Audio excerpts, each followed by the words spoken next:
আত্মবিশ্বাস আর সততার প্রতিমা। আধুনিক প্রেম কবিতা, উইহেন মরবেশন। চোখ যেথায় সেথায় তুমি। আলো আর ছায়ার খেলা যেন, তুমি ঠিক সেখানে। প্রিয় সীমা, তুমি কোনো সাজানো গল্প নও। তুমি আমি যখন দুর্বল, তখনও পাশে থাকা এক নির্ভরতা। তোমার ভাষা, সততা। তোমার ছোঁয়া, আত্মবিশ্বাস। তুমি বলো না, ভালোবাসো আমায়। তুমি বলো, ভালোবাসো নিজেকে।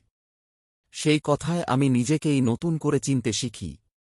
তুমি সীমা, অথচ তুমিই সেই অসীম, যে আমাকে আমার নিজের সীমানা ছাড়িয়ে ভালোবাসতে শিখিয়েছে। তুমি আছো আমার পাশে নয়, আমার ভেতর, বিশ্বাসের নিঃশব্দ ঘরে। তোমার হৃদয় ছুঁয়ে গেলে উইহেন মরবেশন চ্যানেলটি সাবস্ক্রাইব করো। নতুন জীবনবোধ, নতুন ভালোবাসা, তোমার পাশে রেহান।